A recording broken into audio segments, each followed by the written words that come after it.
I was hired over cold email by Naval Ravikant in 2016. Your own personal investments have been written a lot about. I mean, couple of the exits gave me enough money that I could buy any sports car in the world, take any holiday in the world. Like I bought I don't know, 3-4 homes. I know you have successful investments in CoinDCX, BharatPay. It's a 1000x realized multiple. But that turned out to be the most successful investment I've done. How did you identify these folks? The best way to see early success for a product is either you're very early or you're 10x better.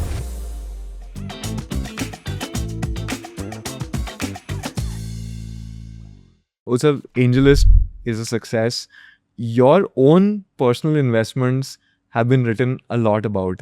I know you have successful investments in CoinDCX, BharatPay. How did you identify these folks? How did you get in touch? Essentially, how does a syndicate leader figure out whom to reach out to? I think तब तो personal hustle ही था, and many of them happened because of various reasons. And Naval and I were talking on the beach, and he was like, "Have you explored this thing called Bitcoin or crypto?" I was like, "Man, what is this?" Then one of my other AngelList India colleague, AngelList US colleague, sent me a Bitcoin. And once I returned back from that offsite, it had gone up by 20% in value. And this was when a Bitcoin was 45,000-50,000 rupees. And anything that goes up in 20% and you just log in this thing. And I was fascinated. I was like, let's go down the rabbit hole. Then I started blogging about it and tweeting about it. Where do I buy Bitcoin and this thing? And then I discovered there are these broker dealers like Unocoin and stuff. Yeah. I'm diving deep into the Shawisi story because that's very personal to me. Yeah.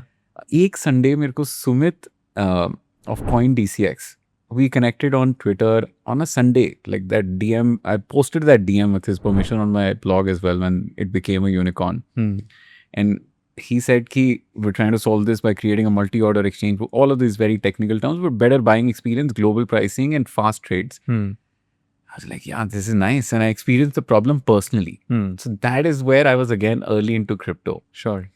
And so wo hua, and then ended up giving him a term sheet, I think in 2-3 days when somebody else helped me vet the technology. It was super technical, that exchange wala tech. And जब हुआ तब उसके I think Tuesday when उसके 2 दिन बाद I think RBI का announcement आ गया कि shadow banking ban basically. Correct. Everyone pulled out. I think there was, all the famous angels, Kunal Shah, whoever you can name was in the round before. Everyone pulled out, and rightly so. Yeah. Then I texted. I was like, I want to back this guy, man. This is, how Peter Thiel says, contrarian bet. That was the time to do it. Then I texted, I think 7 or 8 of my university friends who were like, we want to invest in India. They had read 1 or 2 Economic Times articles. So I said, this is the time to do it. And yeah, sure enough, it happened. We cut the valuation in half to adjust for the risk. Sure. But we still went ahead. And lots of ups and downs, but that turned out to be the most successful investment I've done. It's a 1000x realized multiple. And then let's take another case of BharatPay. Lots been written about, very, very well-known company for multiple reasons. How did that investment happen? How did you meet the team, including the founders? So I still have that LinkedIn exchange. Bhavik reached out on LinkedIn. Yeah. You were building a free payment gateway. This thing runs on QR codes. Can I come pitch to your office? I'm from Gujarat. And I realized if you're not charging for payments, then how will you make money? And then, here's my email still. I don't lead rounds because, it was very early. These were early days of AngelList India. So I had not developed that confidence. So these were all very ad hoc opportunities. Even CoinDCX or BharatPay and all of these. So Bhavik ne kaha, I'll send you the deck. And then I wrote the very classic investor reply. Tell me when you have a lead investor. So wo confidence nahi tha. And then, I think hua nahi. And then somebody else mentioned that company, I think 6 months down the line. And AngelList India was 8-9 months now old tab. Yeah. And they're like, oh, they have a new CEO and they will be getting a term sheet from a tier 1 VC. And maine kaha, who's the new CEO? Then it was somebody known as Ashneer. So I don't know, ashneer@bharatpay.com मैंने लिखा कि can I come meet you at your office now? Your tables have turned. So I went, he was working in this co-working space in Malviya Nagar. And he's like, I've raised, I think, 1 to 2 crores ho gaya. There's probably last 25 lakhs left. And if you can wire by weekend, then it's okay. Otherwise, this thing. So मैंने कहा, हाँ, I mean. So I think we signed the documents within a couple of days, this thing, and it's multiple at 240x now. Yeah. And That happened. You've stayed invested, or I've stayed invested. I mean, the company is doing well now. Yes. Company is doing very well. I think it went through, of course, different media cycles as well. But now I think it's in a very good place. Like, I think they've got a banking license via one of their investments as well. So all in all, I think it's a solid business. Fantastic. So, Utsav, you told me earlier that you come from a family business background in a very traditional, conventional Marwadi Delhi family. So let's sort of dive into that. What was childhood like? Childhood was, challenging. My dad was a first generation entrepreneur.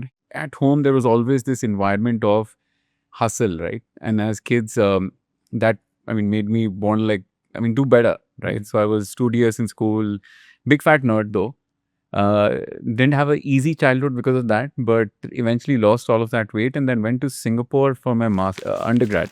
And that's when I Flipkart ka naam pada akhbar mein. And because my TechCrunch वगैरह पढ़ता था when I was doing my education and fascinated. And that's when the word, the startup word, was becoming popular in India. This was 13, 14? Or? This was 13, 14. And then I was like, yeah, I don't have anything to build. Of course, I know technology, I know finance, all of that stuff, but I didn't have connects in the ecosystem or co-founders. All of those words didn't exist in my network address book in India. And then when, I came back, and then there was these angel networks 1.0, offline angel networks, which were starting up and doing these pitch sessions for founders. So I went to one of their meetings as a 26-year-old. Then there was Angel Investing 2.0, where there were online platforms and stuff, where people were matchmaking investors and stuff with companies from different cities, smaller towns can do it online, more newer age version. And then came Angel Investing 3.0 for me. So then I realized when all of this online investing was taking off, I think in 2014, 2015, I started realizing the problems. I was enjoying investing. I'd done probably 5-7 investments. Some of them were shaping up to be good ones, like Testbook, Sugar Cosmetics, Loginex. So tasted blood already, right? And early, it was not that competitive. Think of angel investing now. I would not do angel investing now. Everyone is a content creator. Everyone has more distribution than the next guy. Everyone is running a hot company or hot startup, and everyone's a branded founder now. Sure. So how do you differentiate in that noise? वो उस समय नहीं थी. So I'm talking about 2015 era when nobody had access to ChatGPT to post unlimited content on LinkedIn every day. So I was hired over a cold email by Naval Ravikant in 2016. After I wrote down these are the problems that I think we So you wrote him a cold email? Yeah. I heard him on a Tim Ferriss podcast and I was enamored, man. The life philosophy, the health, wealth, wisdom is like God mode, right? And crystal clear language to explain the basic stuff. Yeah. That I think that clarity of thought, how I am talking right now, I have these ers and ahs and this thing, right? But that guy talks in a straight single sentence without pausing. That is clarity of thought. You've probably read that thing or thought about that thing 50 times to be able to come up with the best sentence to explain that. And that was Naval. Yeah. Actually, let's stay with Naval since you brought him up, and I was hoping to talk to you about him. His book, The Almanac, is a very famous book. He's probably the best known Twitter philosopher of our time. How did you convince him that setting up AngelList India is a relevant use of his time?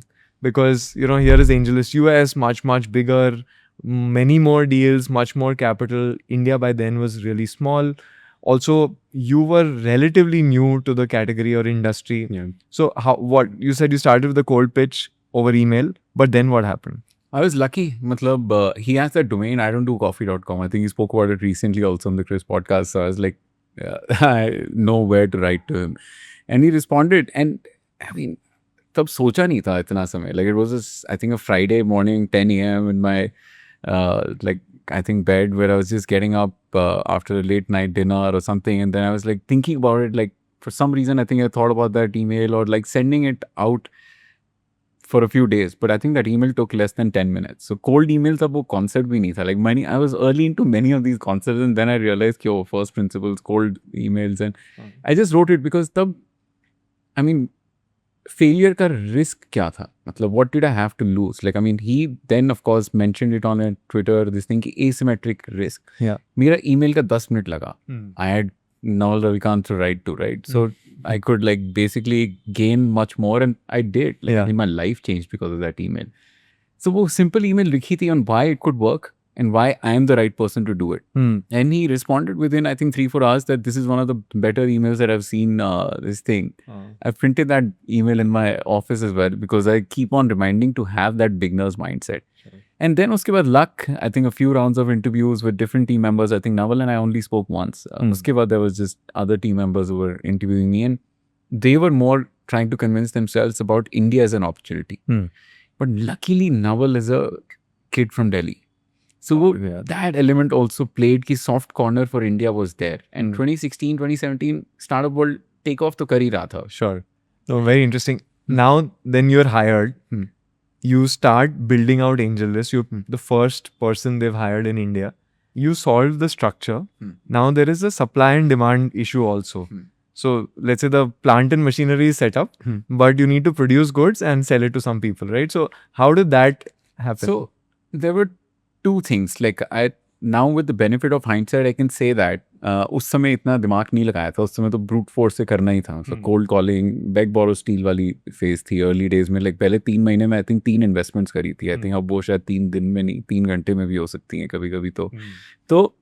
but पहले समझ ही नहीं आ रहा था लोगों की syndicate क्या है. Why am I not going on the cap table directly? Why am I paying carry to somebody? I'm like, if you're investing with a tier 1 VC, and how do you have access to that deal? You have to pay for, like, I mean, somebody's effort and work, right? And knowledge and access. So all of those were like this thing. We did white glove service, all of that stuff. But I've realized in hindsight, like, I think the best way to sell a product or see early success for a product is either you're very early or you're 10x better. So either it's a novelty factor or the quality that you're offering is so much better. Either you're super early or you're 10x better. And that has been, like, I think a theme in all my life. Like angel investing, my dad was like, you're gambling in some like nonsense or this thing. So syndicates was needed because I could like supercharge my investing, and now I've done like 180 startup investments. AngelList India was lucky in the sense that we were early to creating this market. So we created this market, and people, once they got hooked onto this product and started seeing amazing investment opportunities, then the word of mouth. So that was a demand side. Never spent even a single rupee on marketing. Like even AngelList India, like, I mean, I was meeting with the current CEO yesterday. I told him, like, start talking about AngelList India a little bit more. I think we need to get out there. But the product and the service quality has been so insane there that it's gotten us this far. No, I can speak for it, having been an investor myself there. So we see a lot of second generation folks from family businesses thinking about doing angel investing. And one of the things that they have to convince their family around is why this makes sense even. And I'm trying to extend this even to like second generation folks trying to do something different within the family. I would say don't do it, like, for more, I mean, different reasons now, because it's becoming increasingly competitive, and you have to certain point decide if, of course, it's a small piece of your portfolio, then do it. But can somebody else do it better than you? Are you playing the alpha game, the beta game? Those things should come into picture as well. And many people want to do angel investing because it's a good cocktail conversation. Like, I'm feeling like the India's top angel investor is saying, do not do angel investing. I don't want the competition. Fair enough. Now, angel investing is obviously a big part of your portfolio, I suspect. How 75%. 75%, really? Yeah. I'm overexposed. So I'm not the... that's why I don't want the competition ki chalne do, portfolio jo bana hai. So how do you manage the rest of 25%? It's very boring, like plain vanilla. It's honestly, I think, at my age, I should be doing more equity. I think it's heavy on debt, gold and real estate. I'm like, कि ये सब नहीं चला तो ये तो कुछ खाने पीने के तो पैसे होंगे, right? I mean, couple of the exits gave me enough money that I could buy any sports car in the world, take any holiday in the world. Like I bought like, I don't know, 3-4 homes also, sir. That, I mean, in terms of hierarchy of needs, वो सब कर लिया. Now I think I'm in that zone where I focus more on health and fitness, peace of mind, like वो नवल वाले level पे, right? कि no meetings before like I don't know 8 a.m. or something like this thing. Although I took a 7:30 a.m. flight for this today, so Thank you so much for making the exception. so hierarchy of needs, man, I think those exits have taken me to points where I can like take time to decide what I want to work on, things that I want to do, people I want to meet. So yeah, so portfolio that gives me comfort, my family, my wife, all that comfort ki even if I don't work for a while, take time figuring out. So that is done. Work with a couple of wealth advisors, although I would say that the advice has been fairly generic. Like I think it's a cookie cutter model. It's not hyper personalized as it should be. What you are doing at Deserve also sounds very interesting because everyone's giving me that same pie chart. Like they've not understood ki where I am in my situation or what is the other 75% of the portfolio which they don't have access to, right? Well, fair enough. Hopefully, we'll solve for that. Yeah. Clearly, you seem to have self-actualized, where you're only doing things that actually give you happiness or pleasure. And then you decide to self-inflict pain on yourself by jumping into entrepreneurship yourself. How did that happen? Like you could have easily coasted along. Man, कितनी बार quote करूँ मैं नवल को? Naval was saying कि productize yourself. Okay. Right? Like he's ended it on the Chris podcast as well very recently. So there are very few things that I could have done uniquely by being me. Right? Angel investing was early because I wanted to be a pseudo entrepreneur. Like it was before it became a trend. Yeah. Like that's what I mentioned. Be early or be 10x better. AngelList India was before anyone else had these investing platforms and syndicates and stuff. And then I realized ki what are the other businesses that I can build by being me? Like at AngelList India and across the 75 million, I've raised 75 million across 4 vehicles as well, where I do my personal investing from. So all my personal capital into startups is from those vehicles. We can chat about that later. But across this while investing in 180 startups, seeing thousands more at AngelList India and interacting with many founders, there was a clear problem that I realized ki across the decade, I've been to many of these VC startup mixers and like events and conferences and stuff. Super transactional. It's always like कि एक कोई star वो founder आता है और 50 लोग उसके पीछे भागते हैं for visiting card exchange. So it's never a place of equals or like it's very transactional. Sure. So how do we? I mean, we've covered for the width in the ecosystem, but how do we cover for depth? And that's what I wanted to solve at Offline. Like build something which is trying to solve founder loneliness. And I've seen that to be the case. Like, and you mentioned that in your portfolio as well. You were not able to give time, but most times founders just want to actually have a good sounding board. Yeah. Yeah. We give them that at Offline. The events, experiences, all of that stuff that you see on our social media, they're the bells and whistles. So मैंने कहा कि this is something I want to solve because I've seen these private membership communities known as EO and YPO. They solve it well for second, third gen business owners, but nothing like this for a first gen new age tech builder, right? Yeah. So I was like, let's build that community business. It's not hard. Like in this, I mean, it's the most thankless job as well. Like community, सबको लगता है WhatsApp group बना दिया now this thing. मतलब we think about every single touch point. We think about every single message that goes out, the experience that we do, and like it is a very high touch business. No, so it's definite value add, but there seems to be like this social element to it. Sahil, my co-founder, is a member. It seems like there is sort of this private club vibe also with some experiences around travel, and I remember that you guys did a retreat in the UAE. Yeah. How do you think about all of that? I think work plus play combined, and also sadly, I mean, what we've realized, the startup world has become a boys' club, right?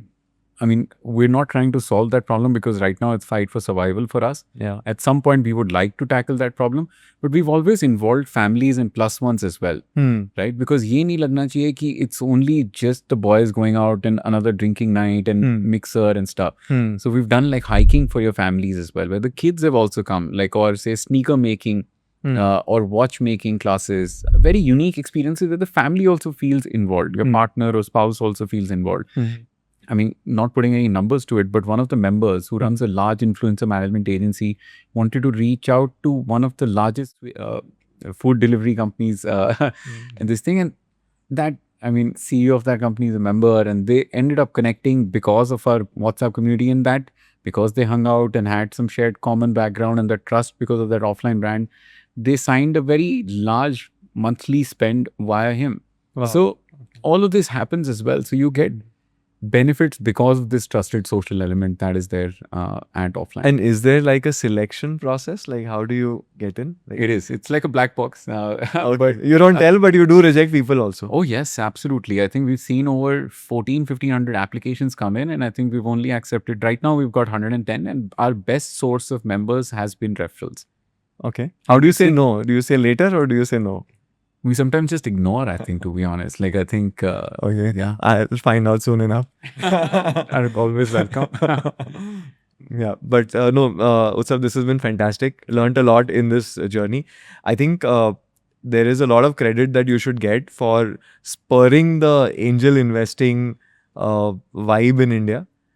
I think, at least from a founder perspective, it got a lot of new businesses going, and who knows what GDP impact that would have caused in the decades to come. So, thank you for that. No, I think I want to like give credit to the team, the luck and everything. I think it's so many things which you can't pinpoint. Like, I mean, sometimes I am very, very grateful. Like when I'm having a bad day, I wake up and I'm like, dude, just be grateful. Like all of these things happening in sequence at the right time, all of this stuff, like tailwinds of the startup economy in India taking off with the launch of AngelList India, all of these things were, I mean, You should, I you, wish you that's should have the a board of word. all the collective revenues of all the companies you backed, right? And I think that's when you'll not feel down. Thank you so much, Utsav. No, thank you so much, Sandeep, for having me. Thanks.